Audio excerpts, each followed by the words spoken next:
Do you know who's a demon for it? Who? Your sister, Todd. Todd. He thinks he's Of course. He's a terrible person. No, he is a terrible person. Rasputin. I would feel like if I was watching the live streams, I'd be like a winner if I got in first. Would you? I would, if I was just like boom. These would be great if I was still working somewhere, if I had a real job, like live. Yes, it'd be very and entertaining. you could watch something like this during it. It'd be very entertaining. Yeah, just some way of interacting, you know. Dude, my hair is so long. You really need a haircut. What do you ask your barber for? Your hairdresser. The great thing is I don't have to ask anymore. Ask her for something. Because she cut my hair since I was 7. Ask her for a fade. No, actually, we had a chat about a fade. I got a fade a few months and she wouldn't ago. let you. No, I got a fade. And she said, I'm not giving that to you. I might go one and like a high fade or something. That's Sriracha Mayo. Very good. Yeah. No, get a 0 fade. That'll look, I think Gareth should get a 0 fade. I think you should. Because it looks good with the straight hair and top, you know. You've no curls like. It's so long. Get a 0 fade and see what happens. My hairline is not loyal. Not muto bien. I think it's a 10 grand of GH you're taking a month.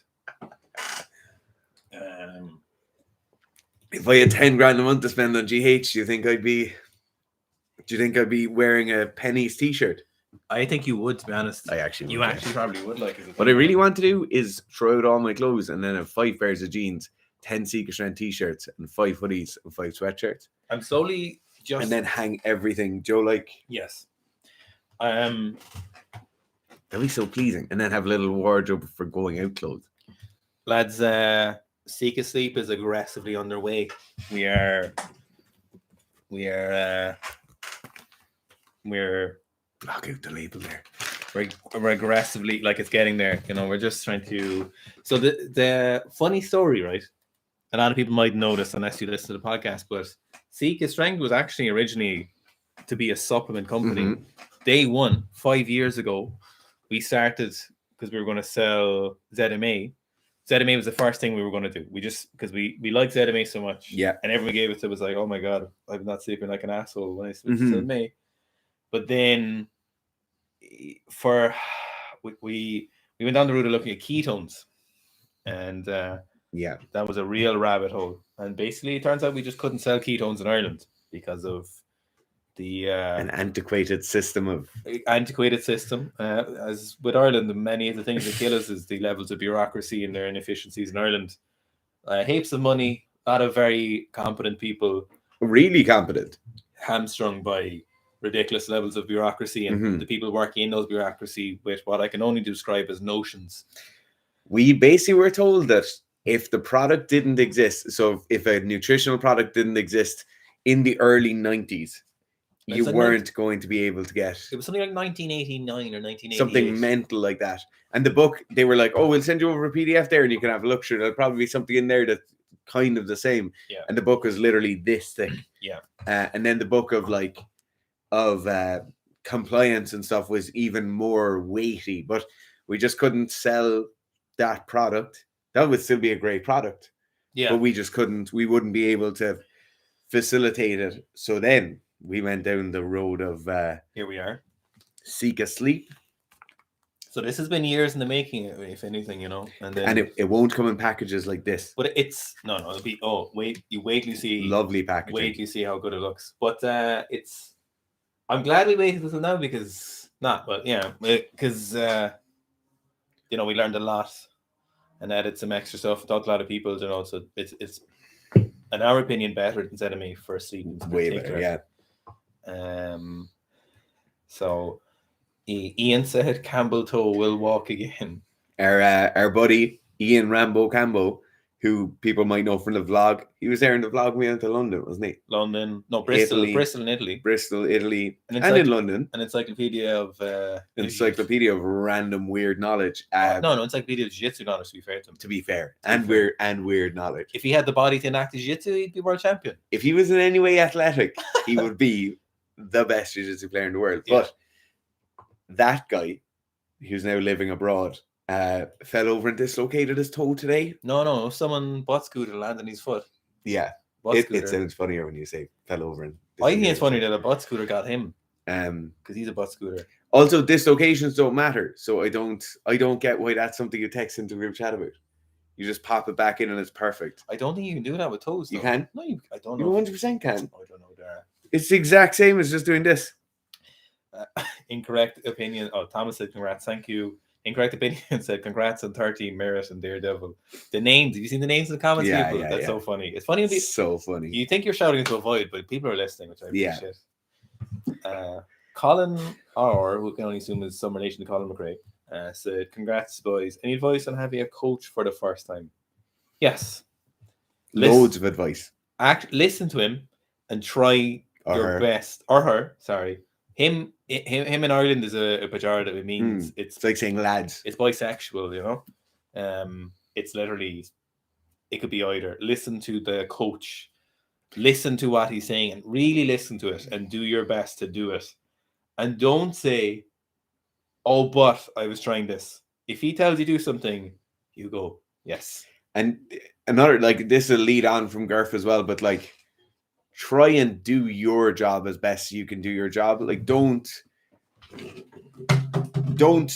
however you communicate, show up to a check-in, or don't text in or something and just say like, oh, I was thinking about trying this, or I was thinking about going to do this, or I think this would be a good way of going, when you haven't executed on your job perfectly. So like, if you go to a coach and say, oh, I have competition in 3 months, I'm going to train 3 days or 4 days a week, I'm going to do X, Y, and Z, I'll be this diligent with my diet, I'll be this weight when I need to be this weight, I'll be at these sessions when I need to be at these sessions. If you're showing up and ticking every single box, so making every weight they ask you to make, being the body weight you discuss and agree to be, following up and doing all of the athlete things you need to do, all of your mobility work, all of your prehab and rehab work, all of your sessions, if you're doing all of those, then you can approach the coach and say, oh, what do you think if we did an extra morning session where I did some cardio? Yeah. You know, then that's an open portal. I definitely wouldn't approach the coach if you've missed a session last week and 2 weeks ago you were told to do some mobility work and you haven't done mobility work since. I certainly wouldn't approach your new coach then and say, oh, what do you think about me doing this? You know, because it's like the coach will put a lot of time and a lot of effort and a lot of cognitive work into making the plan or making the roadmap for you as best they possibly can. And your job then is to deliver on those. And it's not saying that just to make your coach's job more tolerable, but it's for you because, excuse me, it's because you're adding barriers, you know, when you're getting in your own way when you start implementing yourself in the process. You are but a tool to be smashed into the anvil. You're not involved in any of the design plans, and your opinion isn't valued when you're designing the sword or whatever. Your job is just to be, you know, struck with and so on. Like, that's your job. You're getting in your own way by talking. And I promise you, this is as someone who's seen a lot of athletes, you know, coached a lot of athletes, and he's still an athlete myself and have been for a long time. You're getting in your own way by involving yourself in this thought process. I promise you, you'll be a better athlete if you just accept that voice 100% and then enact it. Now, I'm not saying, I just want to reiterate, because I feel like when you say this, I think people might take the wrong way. If your coach says something you don't understand, then it's not a problem. If you're like, say Darryl gave me a cue and I don't understand what he's talking about, don't go away and just try and do it. You know, if you really don't understand what it is, you know, ask and explain whatever, and any good coach should have no problem trying to explain it further. That's not a problem. Absolutely not, of course. But there's a level of when you're trying to get involved, and you can just kind of set that ego aside and set that kind of neurotic thought process aside, where you're literally like, boom, you know. And it's funny, Ian Rambo, the fella in this chat, will probably attest to it, where we were in the gym with him one day, and he taught us a lot of Jiu Jitsu, you know, and a lot of very good stuff. And I'm sure he'll attest to the fact that when we're doing it, no matter what we think, we're just like, yes, okay, thanks, Ian, appreciate it. Or when Galera is teaching a professor, it's literally, yeah, thank you, appreciate it. There's no superfluous things. There's no trying to explain why I wasn't doing something right. If something was wrong and I was told to do it a better way, then my next job isn't to think, Oh no, it wasn't. You got to understand, I wasn't doing it because that reason is literally, next repetition, I will do my best to get better, and if the next one and the next one and the next one, as long as it takes, don't get in your own way when you have a coach.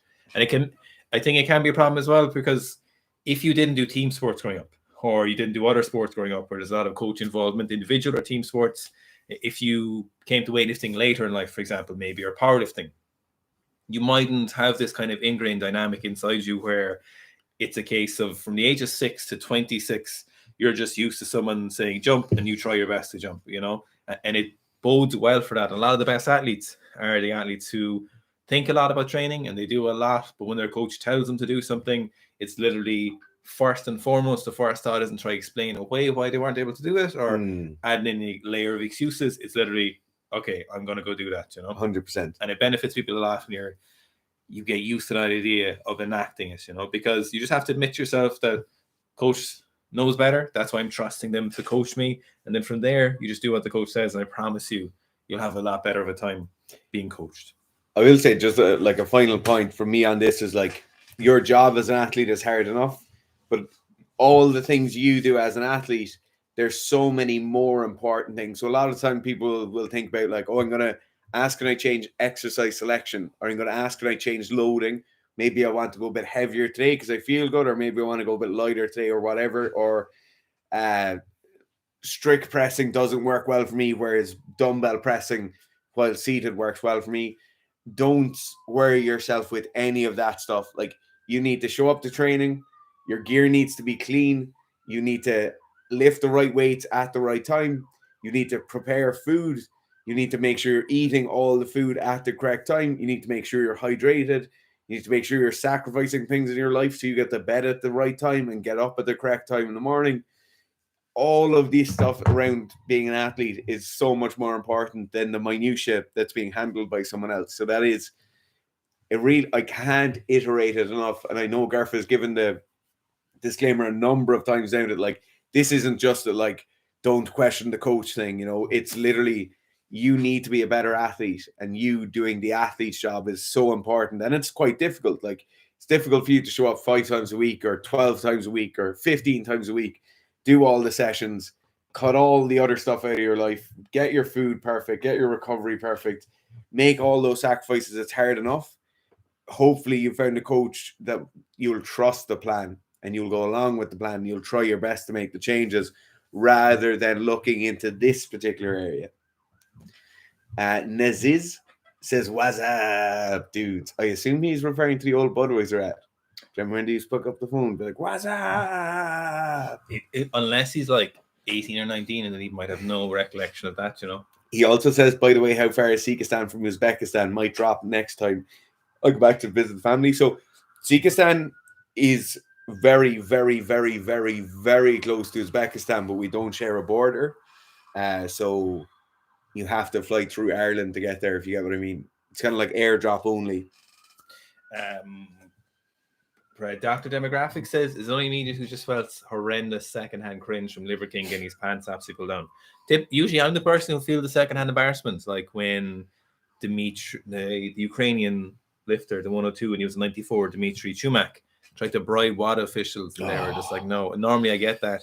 But for this, I was thinking, man, imagine how bad it'd be to be on this side of that fallout that big. The one thing I really want to say, and I've been thinking about this more since yesterday, I still think it's really wrong of the bodybuilding coach, whoever that is, to send it. I just cannot imagine a scenario where any athlete I have, or past or future, where I would give out their personal information that they talked about, no matter what it is. I just couldn't imagine a scenario, no matter how big it was, no matter how much. Let's say Derek was like, listen, I'll give you $250,000. 100%. For if you give me these emails and we'll redact them and no one will ever know it's you, really. I just can't imagine a scenario, no matter how much we fall out, no matter how much we fell out, no matter if you got them to Olympic gold and in their post they tag someone else and we're like, thanks to my coach. No, I couldn't imagine a scenario where I would oust them with that information. I just couldn't imagine. I don't care what the fallout. And the funny thing is, even if they blackened my name, even if they were like, oh, I'm the worst coach ever, and it wasn't true or anything, I just still couldn't do it. The funny thing as well is this is obviously going on for a while, and they obviously sought legal advice because they're redacted emails. So they still went, they looked at the email and said, it's wrong for me to release this email, but I'm going to redact these parts. Yes. Yeah. And send the email. Yes. Yeah. You don't want to be caught up in it. You know it's wrong. You're like, his name is blocked. The Liver King's name isn't blocked.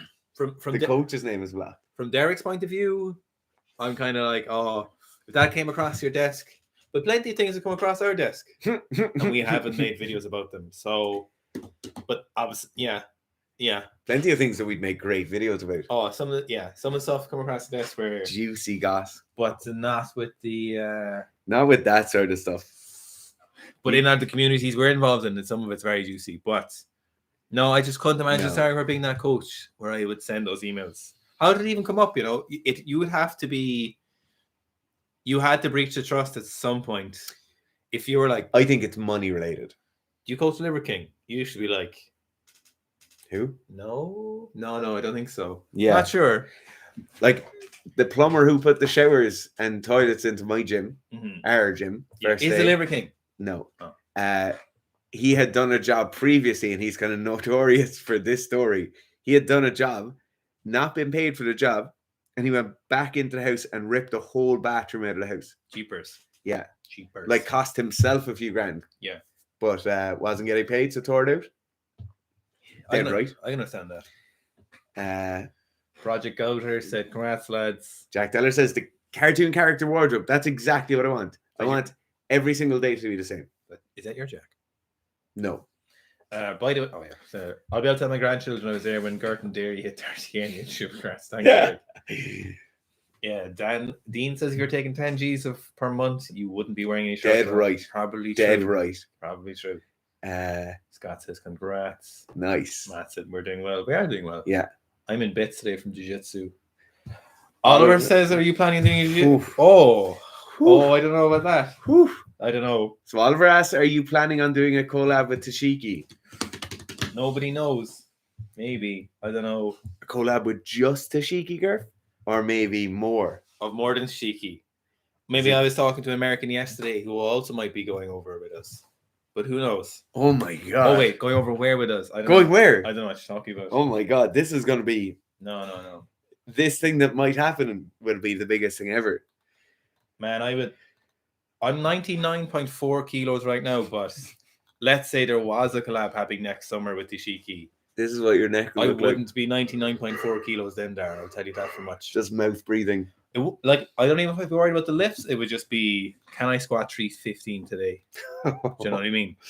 I'll be like, I'll do one round if we went to South Korea as well at the same time. And I'm like, I'll be going for grips, you know.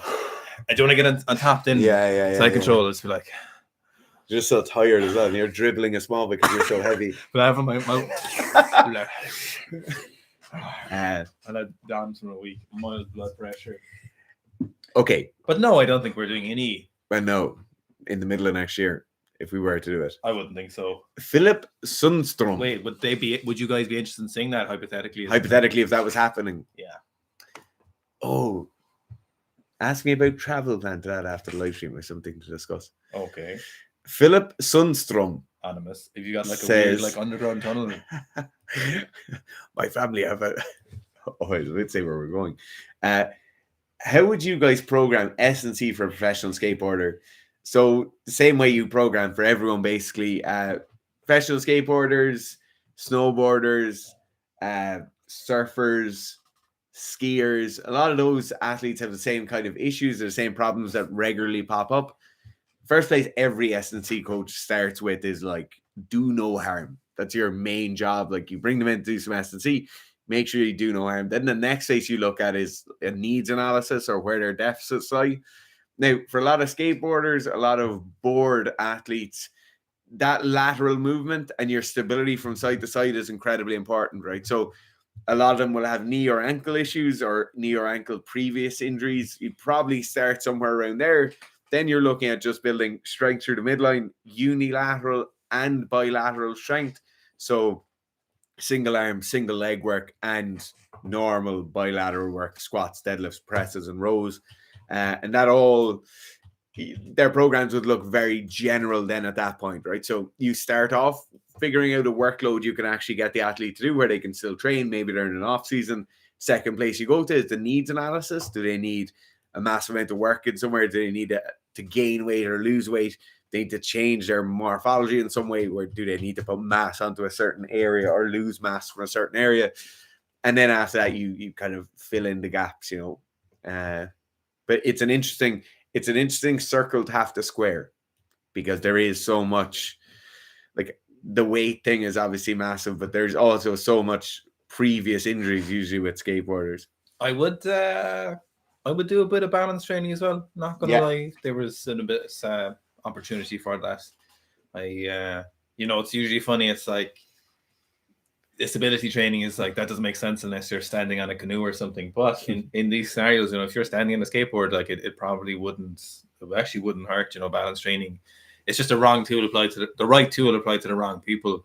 But for skateboarders, I would be on a balance board, not doing any strength training, no mind, but I would have certain times where you're practicing balance on a balance board or on those boards with the circle underneath the cylinder. Yeah, ubu. One of those boards. I would have a little bit of time during the week to practice those. Doing some stuff with your eyes closed, maybe a little bit of people, one eye closed, different kind of a little bit of stuff like that. It can only improve your sport specific performance. Also, two other areas and heavily linked to that would be reaction training. So you can do some general reaction training with like a reaction ball or with some peripheral eyesight stuff, and some fast agility work for your feet. Just being able to move your feet on the board a small bit better. So things like speed ladders, things like very, very low hurdles, all those things you'd see sprinters doing for their actual interlimb agility, but also you'd see old people doing it. Like foot agility is very, very important for old people to stop them falling. Because obviously if you can move your base of support around a lot better, you can be stable or have your center of mass be stable. So it is an interesting conundrum. Scott Kerr saying, if your price point per serving for Seki Sleep, yep, €1.16 per serving. So just over €1 a night for a little bit of better sleep is, I think it's pretty good value. Yeah. Jiu-Jitsu saying, cheers lads, thoughts on learning the full snatch for more jits power? Should I settle for the power variation if I go mobility? I would just completely forget about the snatch. I wouldn't even bother. I would do power cleans. That's all you really need. Power cleans, front squats, and back squats. Big deadlift. Yeah, big deadlift, big one. I wouldn't, forget about the snatch. It wouldn't even, if jiu-jitsu is your main goal and you don't really care what you do to get better at it, then I would just completely forget about the snatch. Okay. Total inefficient use of time, in my opinion. Power clean is the big one. It's the one. The other thing is, for a lot of jiu-jitsu athletes, Smith, they're not, the requisite strength numbers aren't there to really mean you should negate your strength training in favor of power training. So if you're somebody, granted, if you're somebody and you have a 200 kilo deadlift or you have a 2.5 times body weight deadlift, then certainly go down the power route would be a very, very good option for you. Or maybe as you approach competition, you want more power work and less just pure strength work. But for a lot of jiu-jitsu athletes, particularly a lot of jiu-jitsu athletes, we know, and like we've a lot of people on the combat sport athlete program at the moment, there's a reason we get them through so much strength work. And even during the power phase, they're doing so much strength work purely because a lot of people aren't hitting those prerequisites we'd like them to hit. So yeah, don't snatch. Incorrect Opinion says, what sets Sika Sleep apart from other ZMA supplements? #ad. Sell me. So there's other ingredients. There's additional SWAT of ingredients that should be very helpful for sleep and specifically for people who are training. But you'll know as soon as the thing is released, but you just won't be telling you at the moment until we're on the market with it. Just for the unlikely chance that someone else tried to get there first if they heard it. So you'd never know. You wouldn't know with people. So I'll be doing a full breakdown of everything that's in it once we're ready to go. So we better see then. But there's a couple other ingredients that for general population are valuable for sleep as well, that people probably don't get enough of or are very useful in that window of time before you go to sleep. But also these ingredients in particular are very useful for people who train. Additionally, as they're generally things that are utilized frequently for people who train quite intensely, and there's a lot of research around those. So we go through a lot of research papers on those. and it'll be a pretty in-depth video going through the ingredients. But it's a better form of ZMA for sleep. I think ZMA was never actually meant for sleep. It was just picked up as that, and we definitely sold that rhetoric really hard over the last years because we've always talked about it. But it's this is really like a improved version, I think, of ZMA for sleep.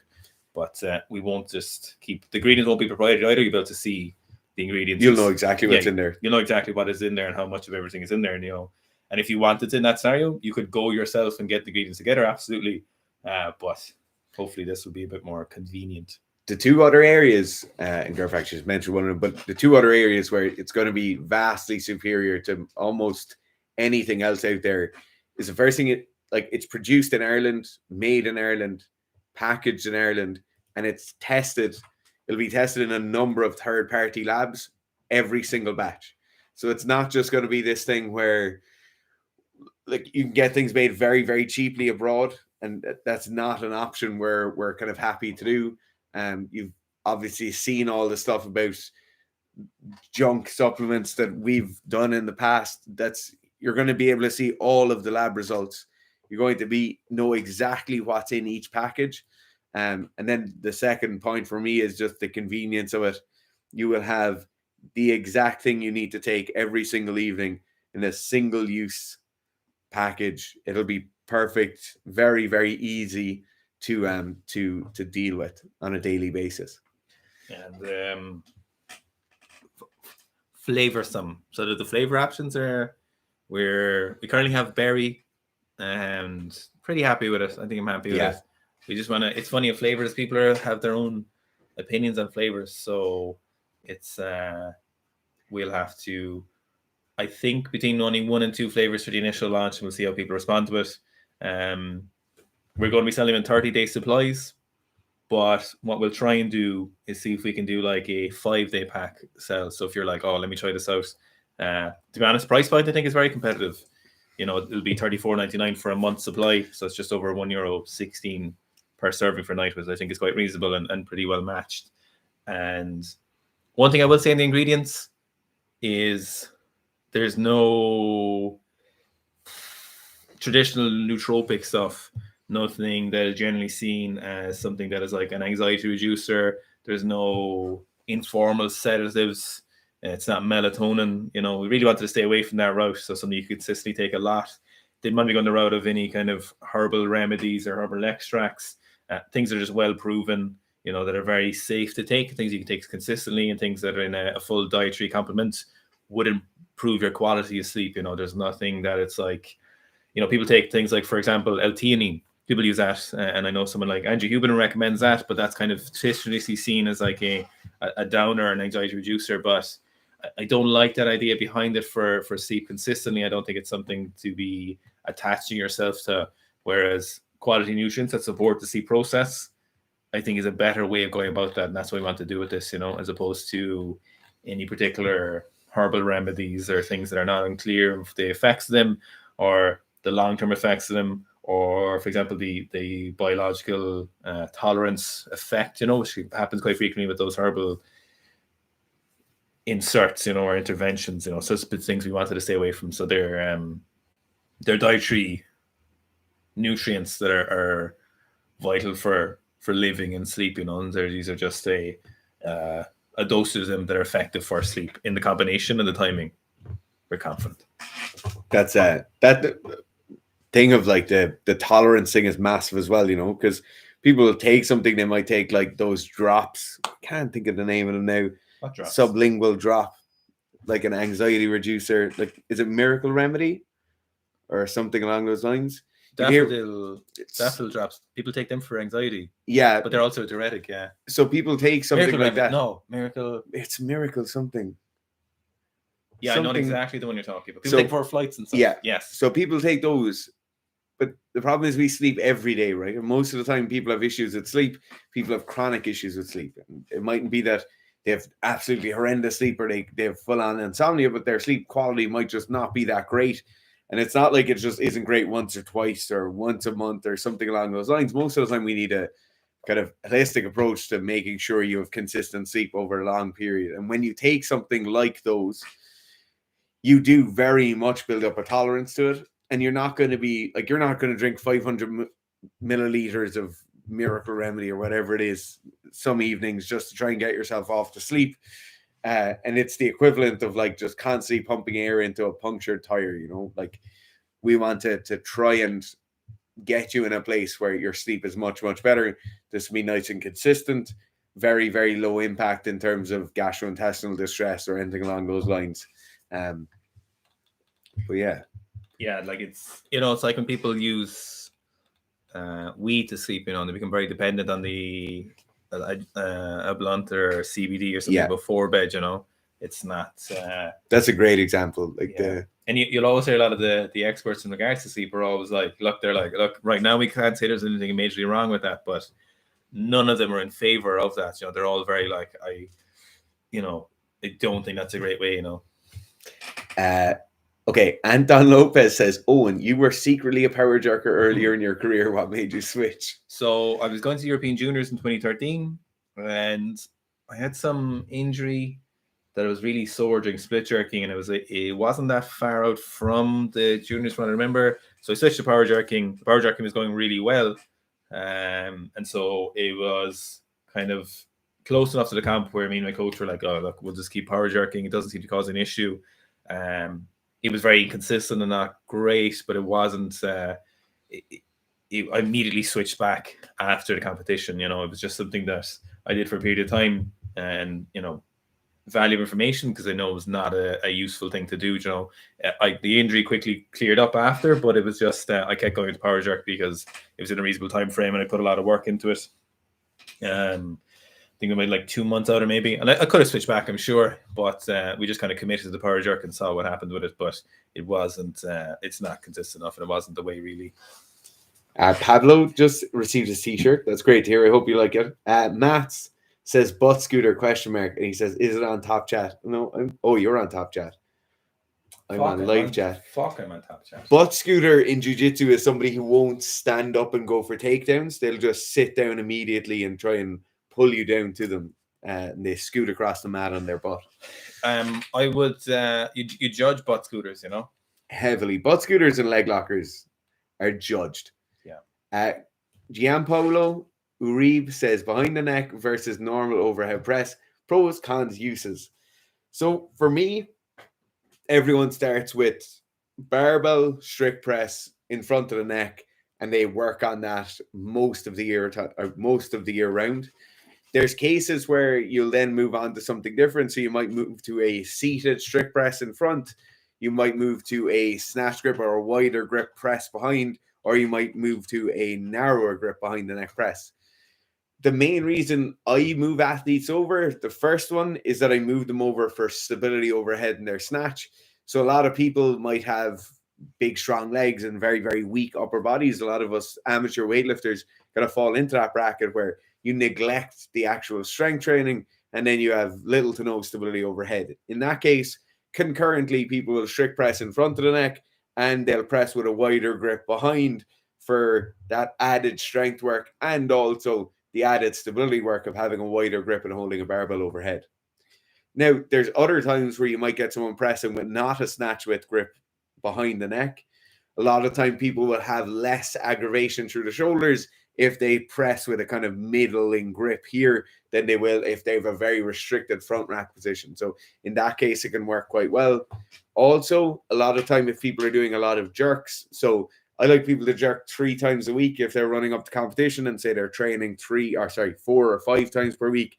I like jerk frequency to be quite high. In that case, I tend to give their front rack a bit of a break, particularly if they're doing higher reps on the jerk. So then they'll do their strength work from behind the neck.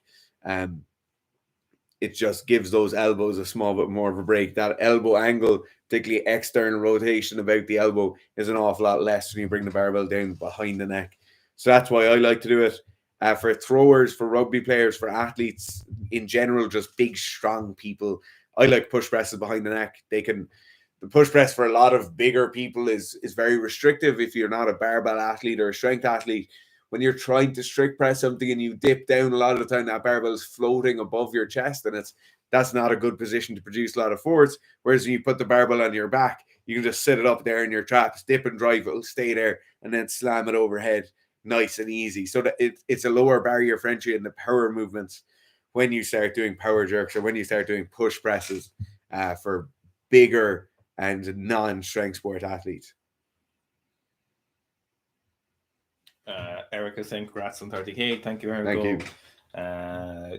Joanne says how to keep the bar close during the second pull and snatch when over 90%. So in general, if you're having issues keeping the barbell close, it's probably an upper body weakness issue. So potentially upper back. It could be a lower back issue. It could be a combination of these things. You know, it could just be in general. It's like it's a strength issue. So start with kind of a little bit extra volume of pulls or focusing on pulls enough if you're not doing them at the moment. Barbell rows, rear delt work, pauses at the knee. Maybe you're quite good for that in terms of pulling. So generally, if you can't keep it close above the knee, it's probably a posterior strength issue. Could be hamstrings as well, an issue where you're just not able to kind of maintain that position very well. But usually when you see, if it's hamstrings, you'll see the knees come really far forward. You'll see that kind of anterior dominance from the quads, and they'll push the knees in too early, and so it won't be a closeness issue. Generally, it'll be like a back issue in terms of strength. So back extensions, pulls, pause pulls, low hang snatches, low hang snatch pulls, low hang snatch cleans, your sit snatch, yes. So any of those variations. I like snatch grip rows are quite useful sometimes. You can use straps with them. Seal rows are great. All of these back stuff generally responds to a nice bit of volume. You know, it's rare that like heavy singles and stuff are very useful. Good mornings, if you can tolerate them. Not everyone, most people have no problem with good mornings at all, but some people aren't able to do them very well. So if you're doing good mornings, make sure you're doing them correctly. I know, for example, Anton is me doing good mornings for the replica of the stack position. Don't hit the lead in that. So generally, it's back strength. You can't keep it close for heavy lifts. But simply remedied. Yeah, very easily remedied. Jimmy Jan says, does it matter what time of day you take your ZMA? Packet says 30 minutes before sleep. Sounds bullshit to me. So there's two reasons you do this. So one, it'd be a kind of a psychological syncing of like your pre-bed routine. So before you go to bed, you take ZMA and you're kind of doing things nice and consistently, and your body loves routine before you go to sleep. The other thing then is just nutrient interactions or nutrient inhibition. So it's like you'll see taking calcium. A lot of them recommend don't take calcium with the ZMA because you'll be interacting with the absorption of the zinc. So in general, it's kind of post-meal, an empty stomach or an emptying stomach, and then you're kind of timed at your bed. So you're like, take my ZMA, I brush my teeth, I do whatever, and then I go to sleep. And it's part of that then as well. But then there's kind of biological reasons. So you're just not inhibiting the absorption via a big meal or dairy or whatever. How much of a problem is it that you don't have calcium before you go to bed? I don't know. Are people slamming a liter of Greek yogurt before they go to bed or something? I don't know. It's worth bearing in mind, but not a major issue. But I do think there is a benefit to taking them closer to bedtime rather than, during the day. I've taken them during the day and definitely not had the same effect. Yeah. Andrew says, congrats. Dan says, congrats on 30k. Trained in my Sika training pants for the first time this week, and they're amazing. Yes, nice. That's great. Everyone seems to love them. Big Mick says, sup lads. Liver King is some bio, eh? Sure. Some bio, all right? Yeah. Okay, Matt says, should be 300 million, but most people are okay with being weak. Okay, Incorrect Opinion says, do you think it's silly to run a specific program one at a time? Like I'm running Sika bench right now, planning on running Sika pull, and then RTA while doing infrequent heavy sessions in the other lift. So that's a very, very good pathway to success, right? Picking an area that you need to focus on. And this goes all and concentrating on that for a set period. There's a couple of things here. So the first thing is when I assume in this case, you're a power lifter, you want to get better at squat, bench, and deadlift. The issue is that powerlifting competitions need all three, right? You might have a push and a pull meet and you'll need two of them. But if you're planning on competing in a sport, or if you want to test all your lifts and have all your lifts peaked at the same time, you will then need a fourth period of training at the end of this where all the lifts peak at the same time, right? And for an unknown length of time, you'll need to train all three.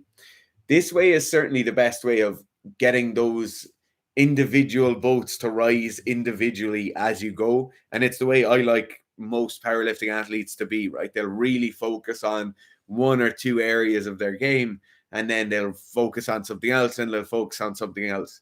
Then we'll go through a competition phase where they're focusing on all three.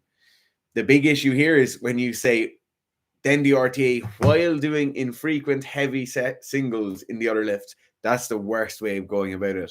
You just need a consistent amount of training concurrently run with alongside the program. So at the moment you're running Sika bench, you should probably be squatting once a week or squatting twice a week, just nice, light, moderate sessions, moderate volume and moderate loading during those sessions. And then do your deadlift probably once every week or once every 10 days at moderate loadings and moderate volume. So it's certainly a good way of going. Pick one lift, concentrate on that, and then just keep the other ones tipping along. Then you pick another lift, keep the other lifts going along. But you don't want to just go in and like slam a heavy deadlift every 2 weeks because you'll throw off the progress of the other training. Just be conscious of that. David Delgado sounds like a crime boss. Yeah, he really does. David Delgado. Unlike David. Unlike CSI Miami. Yeah, not except for David. If it was like David Delgado. If it was like the Don. Daniello Delgado. That'd be like. I feel like we're racially profiling. Hey lads, I finished the quick program after moving cross country to test my strength. 160 squat. You're squatting 160 and you're doing cross country. That's pretty good. I bought the RTA on Black Friday, but I've been sick. Should I retest the 1RM before starting the RTA? I would, but I would also just reacclimatize to training. So generally people say I've been sick. It means they were of a significant order of magnitude of sickness where it took them out enough. So I would give it like 2 or 3 weeks, build back up into it, see where you're at realistically, and build up to like a moderate double or triple, see where you're at. Are you like, oh, I hit 45 for a triple, no problem, I can still do 160? Or did you hit 135 for a triple and you're like, shit, I don't think I'm able for 160 at this moment? And if that's the case, go very conservative max. Just email us and we will send you a new one for the program. Puzzle saying congrats on 30K.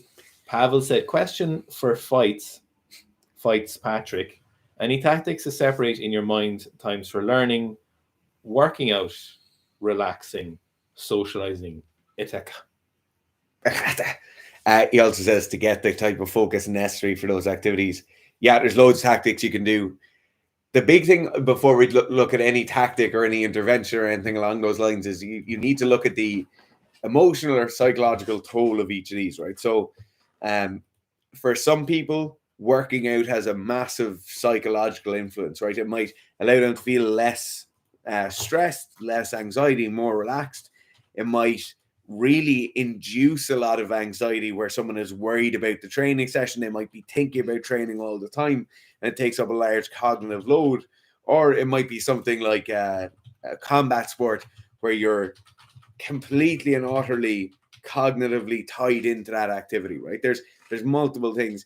Relaxing, socializing, they're not quite so cognitively demanding, but if it's spending time with a significant other and you're fighting with them all the time, the cognitive demands in those cases are very, very different. So you can't just be checked out as if you're sitting in the cinema on your own eating popcorn. Like, firstly, rank those activities in terms of psychological toll and cognitive toll needed for them. The next thing you need to do then is look at how it might influence afterwards, right? So for somebody going into the library to do a 3-hour learning session, that might require a high cognitive load, right? So prior to the learning session or the study session, you need to make sure you're not tired. You need to make sure you're not really stressed. You need to make sure you're not hungry or any of those things, right? You need to be in a good place. Maybe you work well at between 10 a.m. in the morning and 1 p.m. in the afternoon. That might be a good bracket for you, right? But you also need to look at the effect it will have on you afterwards. So a lot of people after training won't be in a great place to go and sit in the library for 3 hours. They'll be tired. They'll be physically drained. Cognitively, they mightn't be that drained and they might actually feel quite good. But there's a definite effect that everything has on its immediate kind of follow-on activity. So if you're looking for like particular things, say something that seeks a really high level of arousal, right? Really high level of arousal things might be you going and lifting weights. That may not actually require the level of kind of cognitive sharpness that you require from a learning session or a study session. In the same way, where if you were to go out socializing with people, the headspace you need before you go and socialize is completely different from the headspace you need before you go training. Like the headspace you should be in while going socializing is like, oh, my jobs are done. There's zero stress in my life. This is going to be a great time. I'm super excited. Whereas if somebody's just shouted at you in the street and you're just after getting in a fight with somebody at work, then going training could actually be very, very beneficial, or it could be very beneficial for training. So understand that levels of arousal are different for each thing. So you're not going to have the same intervention for each of those. Where I'd probably look at is like bottlenecks in your particular system at the moment. Maybe it's when I finish work in the evening, I find it really hard to get my head dialed in for training. Or when I finish training and I've more study to do after training, or when I finish training and I have to go socialize, I just couldn't be bothered. I'm completely wiped. I don't really have any interest in going. I don't want to be there, whatever it is. In those cases, when you identify a bottleneck, you can either deal with how you're perceiving the situation. So like a great quote is like, our psychology is the lens through which we view the world. So you can say, okay, I've pulled up to the gym now. I don't feel like going to it. I'm going to do a brief intervention, something like framing. And during the next 3 to 5 minutes, I'll change my perception of the environment I'm in, right? Another type of intervention you could do, though, is something reflective, right? So if we're leaving training, or let's take the same example. We're leaving work. We've been very, very stressed in work. You're just sick of being there. The person you sit at with the desk is an obnoxious fucker who always talks about training or something along those lines. Then you might need to do something slightly different. And in that case, something like a piece of journaling could be very, very good. Something like some time in nature can be very, very valuable. Anything along those lines, even a mindfulness intervention can be very valuable in that case, right? So there's definitely horses for courses. There's definitely levels of stimulation and arousal you need for each one. And it probably starts off by just firstly categorizing each one into what headspace are you in arriving to it? What headspace do you need to be in? And then what headspace are you going to be in following that activity? Then you need to look at your prioritization or those bottlenecks we talked about and go from there. Erico Oliviera says 1 like equals 1 IU of intravenous growth hormone. So we're at 46 IUs, still less than Liver King every month. Ideally, if we could get everyone to like this video, it'd be very, very beneficial for us. Okay, Pavel says, we just answered Pavel. Elective throws, so the native thrower, the national thrower of Sikistan, says, hi lads, I hope you're both doing well. Just packing to go to Thailand and Malaysia. You lucky fucker. Lovely. Well needed after this run of training. Smoked 170 on the bench with a slingshot on Sunday. Looking forward to doing it raw next year. Nice. Definitely. Great work, Andrew. Kayari said, congrats 30K. Ruben says, will you do another reaction?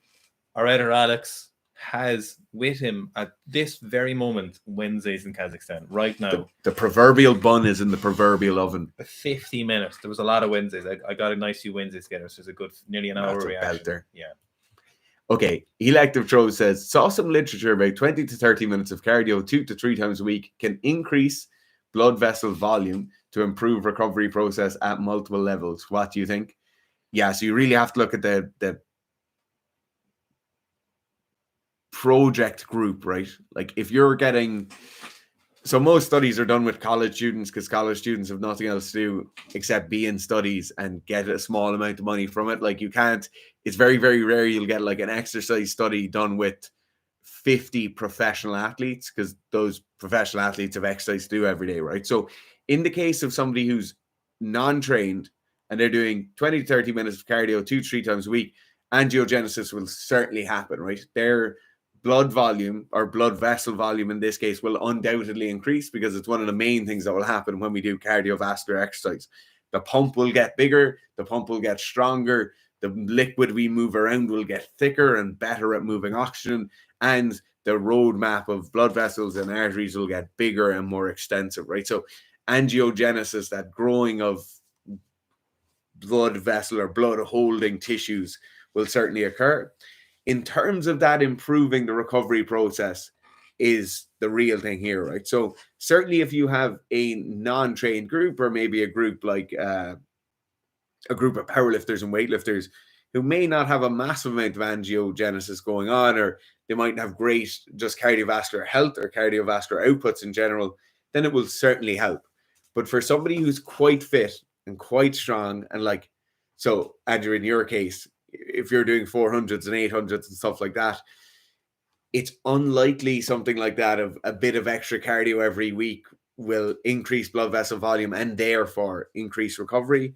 It's probably just too many steps down the line.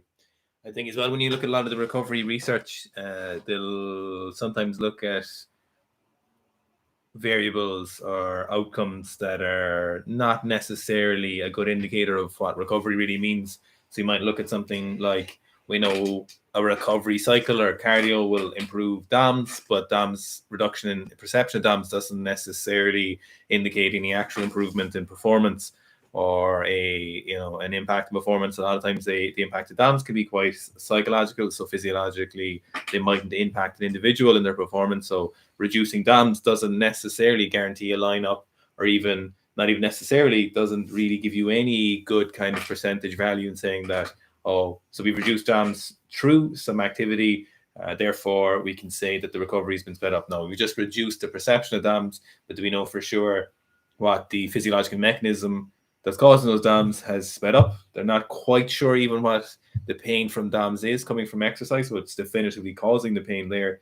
So it might look things like that. We like things like creatine kinase. It might look like a few other cortisol, some hormonal levels. Really, the only good recovery studies, are the really meaningful ones, are these biochemical evaluations. But for performance outcomes, really what we need to see is performance testing.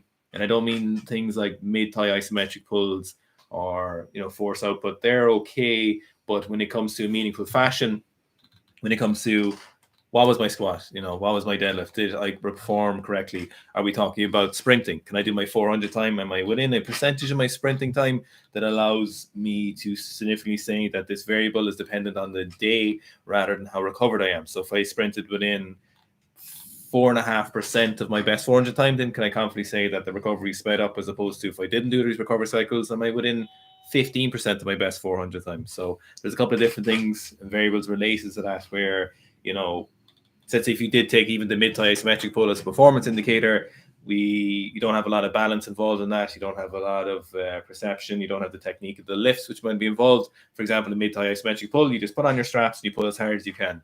And while your force output might be similar, or your power output, depending on what they're measuring, you mightn't necessarily be able to guarantee that you can reproduce this when you're doing it from a lift from the floor or a sporting activity. These are very one-dimensional variables, and they're very useful when they're measuring things. And that's why they use them, is because they're consistent and one-dimensional, and they don't have a lot of variables influencing them.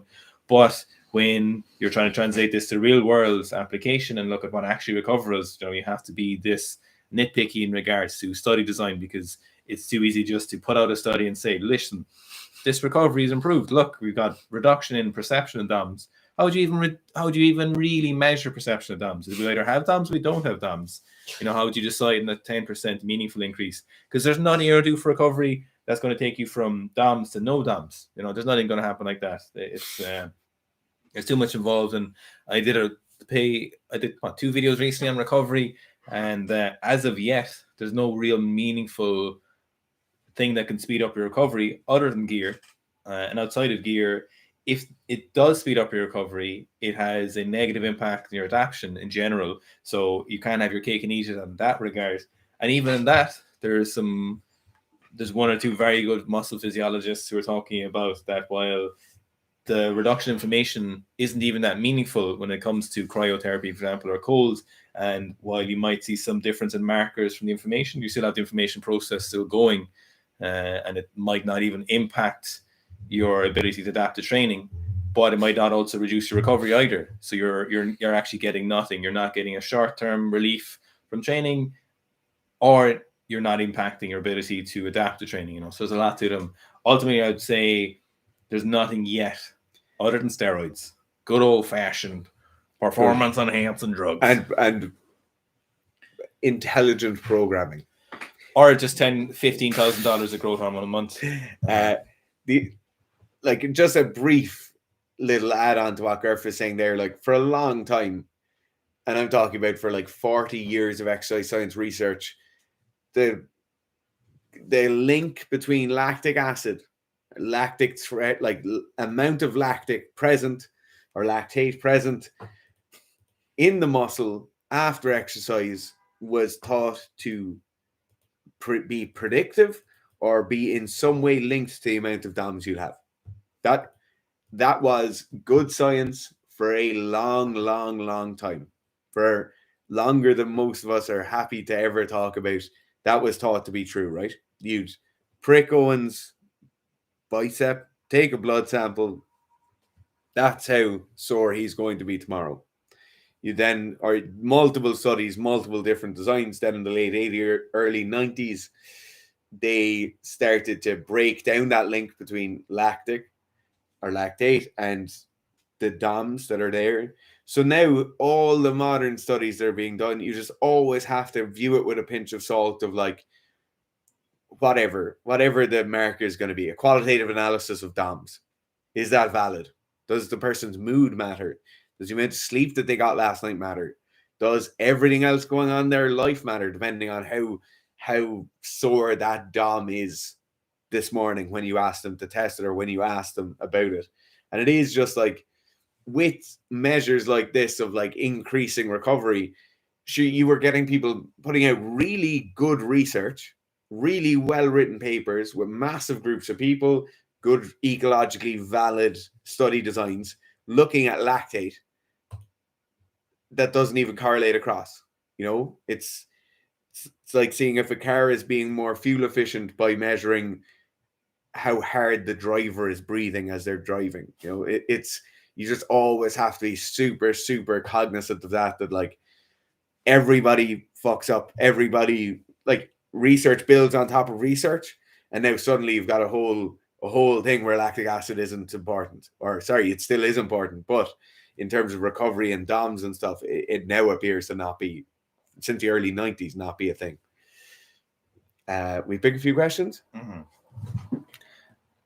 Okay, Jonas Svalin says, firstly, I'd say he's delighted with how I pronounce his name. Do you think cool down stretches, in inverted commas, stroke bunny ears, after workouts are actually beneficial? So this is one of the things where Kelly Starrett was a very on the ball with this back in like 2009, 2010, when he talks about cool down stretches, right? So cool down stretches and their influence on recovery versus cool down stretches and their influence on range of motion around a joint.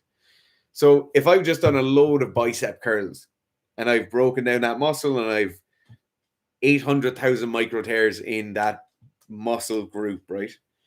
The last thing I want to do is really heavy and hard and aggressive or static stretches, right? That's not ideal, because I'm elongating those tears, I'm prolonging recovery, and it's not a good thing to do, right? If I just did a load of squats and I stretch my quads, I'm going to prolong the recovery, so I'm elongating those muscle tears.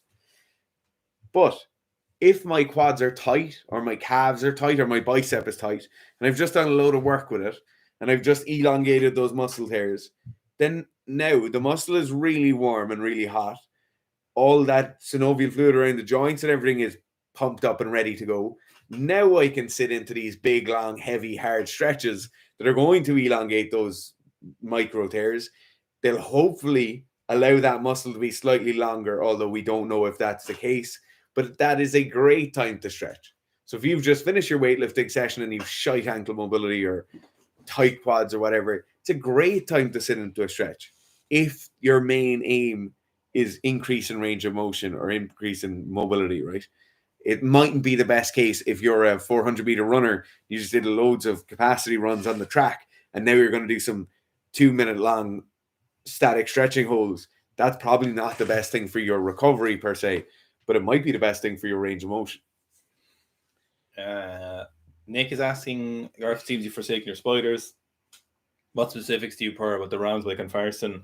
To be honest, it's basically the front foot is made for what I can imagine is per size smaller feeted people per size of shoe was what I can only imagine. It's just a little bit tight. It's not very roomy in the front. Other than that, it's a great shoe. I love the material and about it, but it's just very tight up front. And maybe they loosen out for a while, but I think you'd maybe spill over a little bit. So if they just a slightly wider front, even just a bit more normalized, I think they'd be on the money with them. You know, they would be a great shoe. So look, if you don't have fucking hobbit feet, I was about to say you have substantial feet. like if you had just big, thick, meaty feet. If you didn't have really girthy feet, you'd be okay with them. You know, they're a very good shoe, and it's a shame, but it's just slightly tight at the front. And I think I mentioned that in the review I did of them last year. But they're just a little bit tight at the front. That's the main reason, to be honest. Everything else is great by them. The material, the outside, flexibility, the sole, the heel height, the look of them, everything is great. It's just that it's very rounded off at the front. It's just really like aggressively kind of stopped. So, and I imagine that probably came. Maybe I'm guessing here, but if we're to go by like in Japan, like super dry sizing, yes, extra large isn't really extra large. No, it's not. I was in a super dry before in Edinburgh, and I was trying to buy a pair of jeans. I was there with you. I was like, do you have anything in the size over 36? So I have to get a waist larger than 36 because it won't go around the legs. And he was like, I don't think so, but I'm going to go look. And he went back and he was like, we don't have any pants for people like you. And I was like, oh. That was the best quote of that entire holiday. Don't have any for people like you. That's what does that mean? I'm going to answer two questions here. Yeah. Ryan Owley says, I've had a guy say, just squat, lol, your deadlift will go up automatically. If you didn't have lol in that, I would have thought that it was either me or Gerf said that to you. Because it will pretty much go up automatically. There's people who have issues with their deadlift that are non-strength related. Grip would be one of them. Movement pattern would be another one. But if it's just strength or just ability to produce force, the squat's the best way of getting there. The second question then is, how's the BJJ coming along? What's your favorite submission hold? Coming from our friendly neighborhood wrestler, Willie. What's your favorite submission hold there?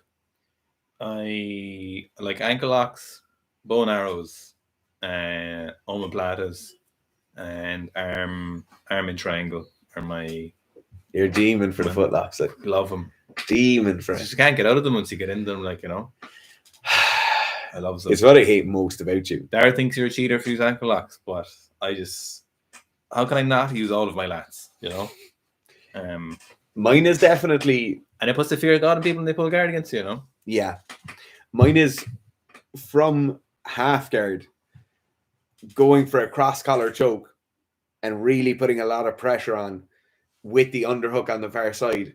And then once I pass the guard, slamming my elbow into the ground. And that single arm cross collar is a bread slice. Is that what it's called? A bread slice, yeah. That is definitely my favorite. I would say more than 80% of tap outs I get or submissions I get are that. You should be able to take the back a lot more with the big legs in you, you know? Yes. You should. Probably something you should work on. Luke Cormican says, thoughts on squatting the low bar back squat with high bar mechanics for squats? Would you say it's successful for an athlete to use this sort of squat? Absolutely. So if it's more, look, if you've a 6'6" Daniel Stahl who's 130 kilos and he can move 220 okay with a very traditional high bar position, or he's moving 300 very, very okay with this kind of hybrid style squat, yeah, absolutely. If it makes sense, without a doubt, 100%.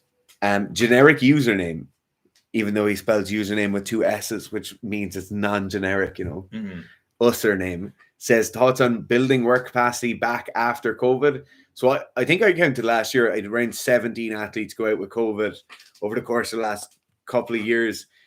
The first thing is, it takes so much longer than you think it should, and there's usually a number of false dawns. That's something I could say across almost all the athletes I had who went out with it. They thought they were okay after kind of 10 days or 2 weeks. They've a false dawn at like 3 or 5 days where they're like, oh, I'm actually getting better. I had that as well. And then they went to train and it made everything worse. So the first thing is just it takes much longer than you think it would. It doesn't seem to clear up in terms of getting back to training as a standard like upper respiratory tract infection would. The second thing I would say is that for a lot of people, for kind of 2 to 3 months afterwards, their aerobic values, so athletes who might be tracking their aerobic values, whether that be like something as simple as rowing times or running times or their heart rate data, their aerobic values were affected far away from the infection itself. So that's definitely another thing to keep in mind, is that, say if you're a weightlifter or something like that, you might be working back into a training cycle. It might be 6 weeks post return to training. You might just notice that work capacity isn't ideal. It takes a long time. You need actual concerted effort to bring it back.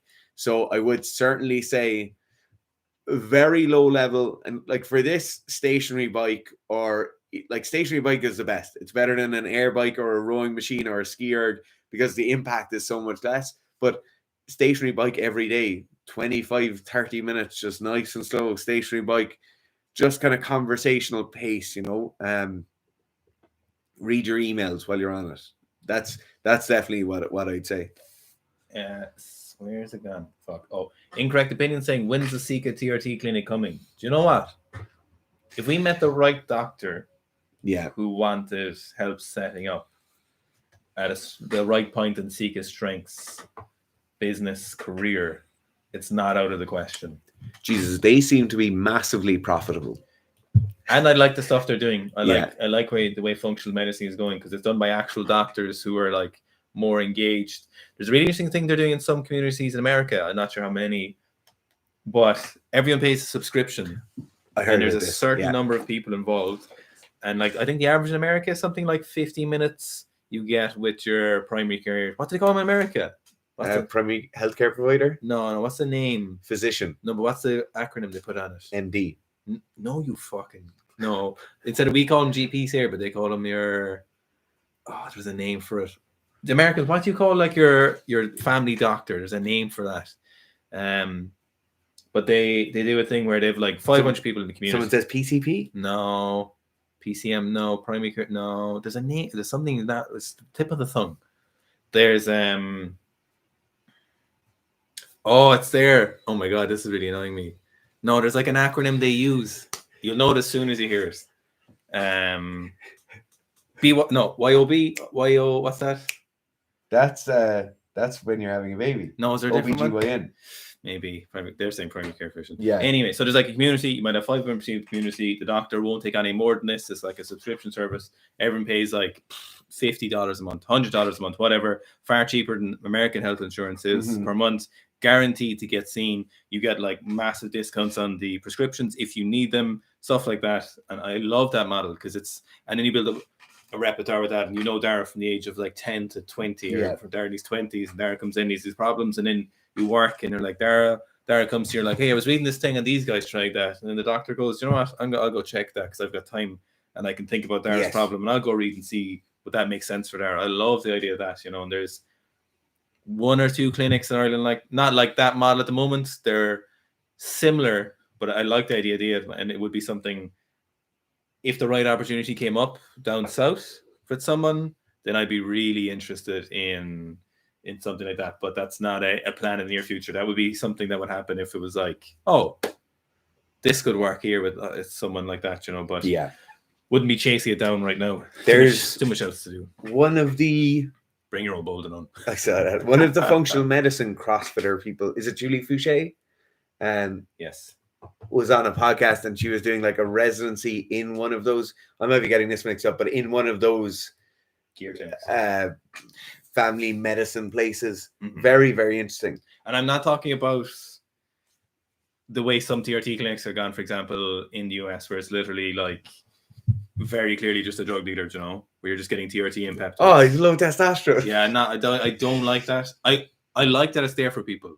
I like that there's an avenue for people to go get that stuff when they want that, but I wouldn't really be interested in setting that up, I'd like something where it's like, if you could help people with that, actually help people, and if that was needed, or not even needed, but if it was like a reasonable decision and everyone understood what they were doing, I'd be okay with that as well.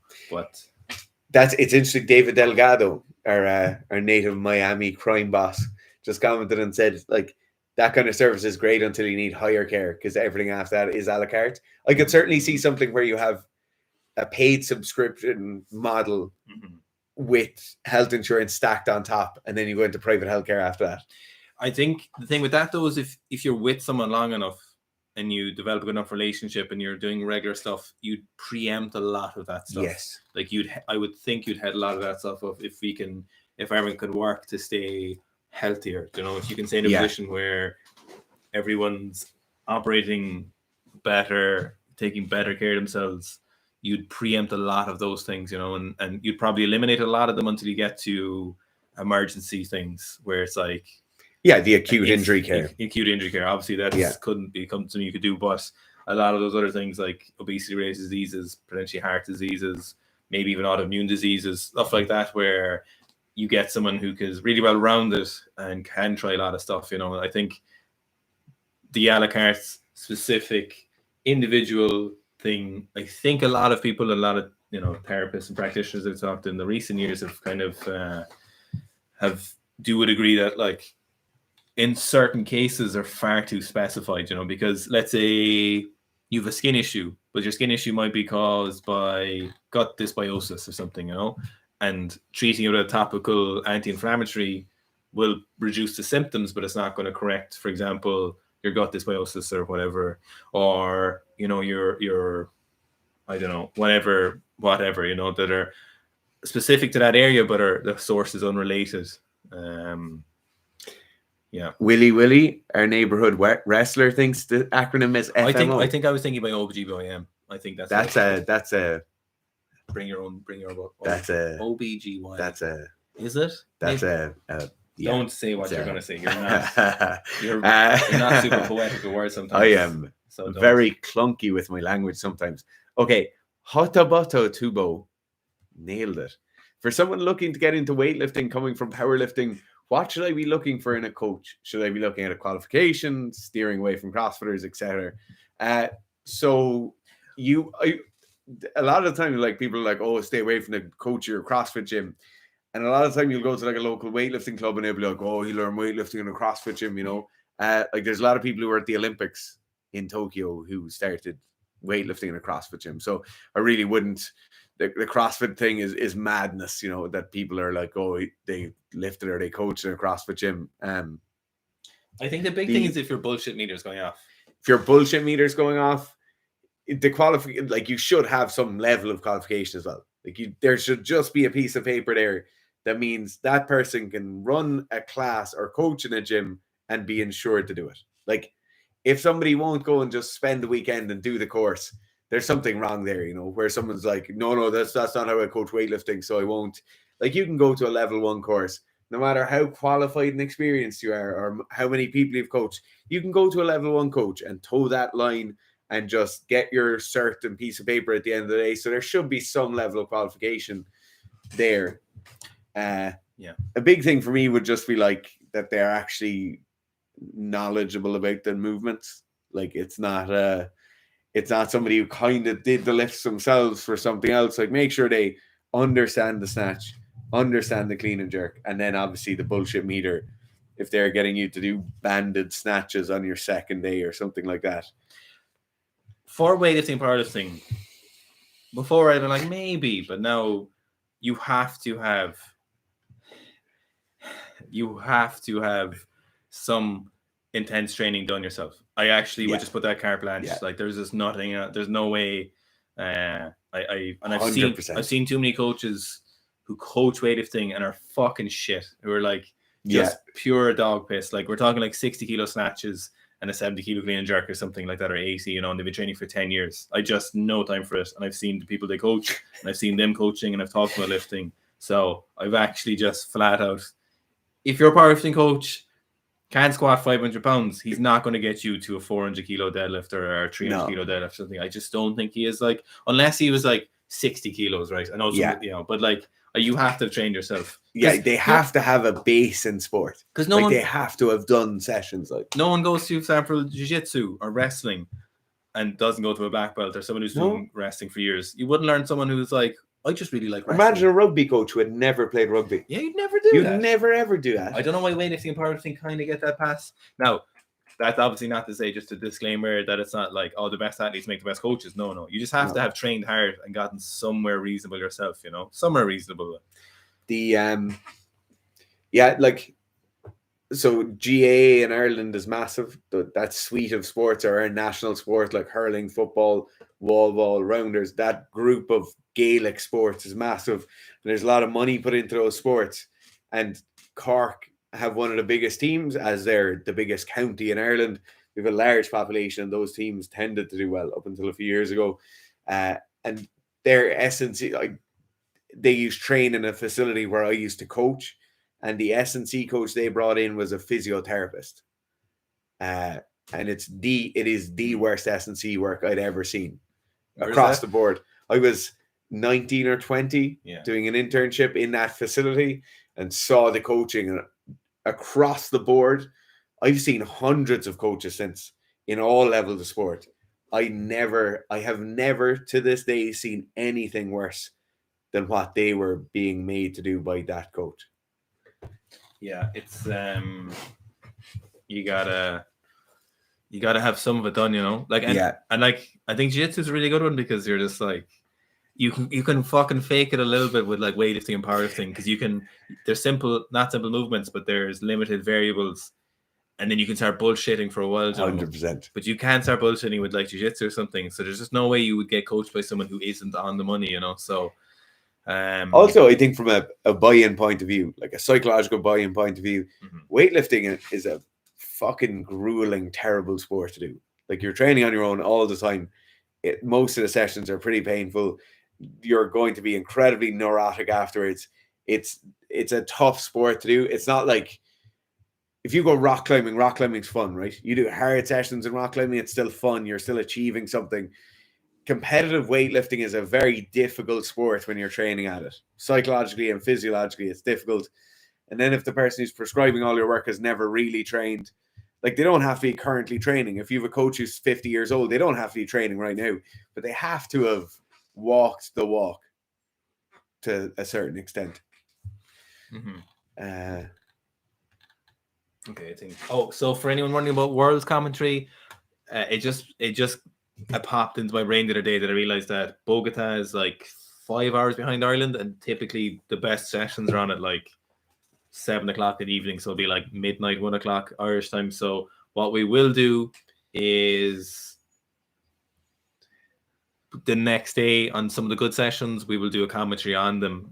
We'll try not to see the results. So if you want to wait for our commentary, will be Seb's Weightlifting House will have on-demand viewing, or I'm sure someone will illegally upload it to YouTube, and you can watch it there, and we'll let you know. So we'll do these commentaries, probably like 89s for sure. I'm sure we'll do super heavies as well, and maybe the 81s or something like that. We'll see with a few sessions. Probably some of the bigger classes, you know. We'll do the commentary the day after. And look, even if you've seen them, you know, we can still do the commentary, and I'm sure people will enjoy that anyway. We just won't have watched the session, and we'll do the commentary as we watch. Thanks, guys. Bye.